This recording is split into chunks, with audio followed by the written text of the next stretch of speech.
ونسلم على رسوله الكريم.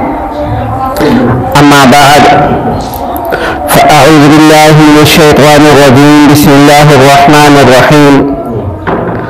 وكلا وعد الله الحسنى. وقال النبي صلى الله عليه وسلم: اللهم اجعله هاديا ومهديا واهد به، أو كما قال عليه الصلاة والسلام. صدق الله وصدق رسوله النبي الكريم. اللهم صل على محمد وعلى آل محمد كما صليت على إبراهيم وعلى آل إبراهيم إنك حميد مجيد. اللهم بارك على محمد وعلى آل محمد كما باركت على إبراهيم وعلى آل إبراهيم إنك حميد مجيد. معزز سامعین اکرام، رجب کا مہینہ ہے، آخری تاریخیں ہیں۔ 22 رجب المرجب کو سیدنا امیر معاویہ رضی اللہ تعالی عنہ کی تاریخ وفات ہے۔ اللہ رب العالمین نے پاک پیغمبر صلی اللہ علیہ وآلہ وسلم کو ایک ایک ساتھی اور ایک ایک صحابی چن کر منتخب کر کے دیا تھا۔ اس لیے اللہ رب العالمین نے قرآن مجید میں فرمایا: كُلًّا وَعَدَ اللَّهُ الْحُسْنَى، کہ سب کے سب کو میں نے چن کر پاک پیغمبر صلی اللہ علیہ وآلہ وسلم کی معیت اور ساتھ عطا کیا ہے، سب کے ساتھ بھلائی کا وعدہ ہے۔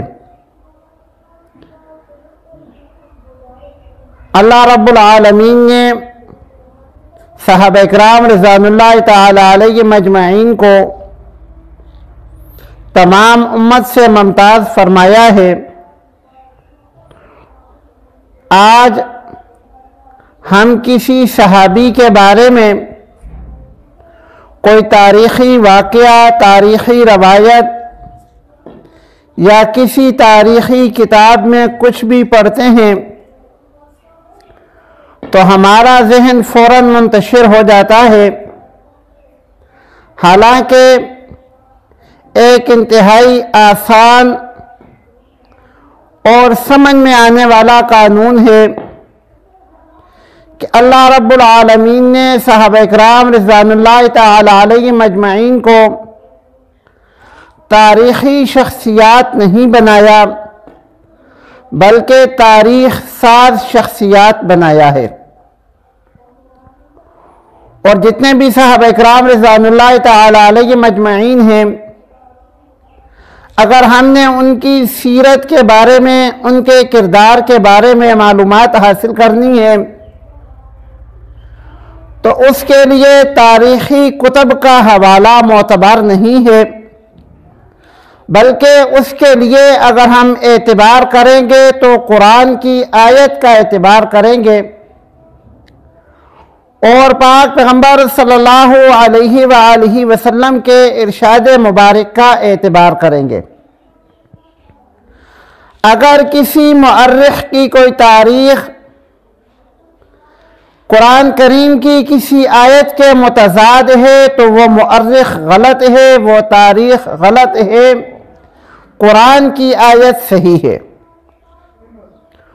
ایسے ہی اگر کسی مورخ، کسی تجزیہ نگار، کسی ریسرچر کی کوئی تحقیق ہے اور وہ تحقیق قرآن یا حدیث کے خلاف ہے تو ہم یہ کہیں گے کہ وہ تحقیق غلط ہے، وہ ریسرچر غلط ہے، قرآن بھی ٹھیک ہے، اللہ کا نبی، اللہ کے نبی کا فرمان بھی ٹھیک ہے۔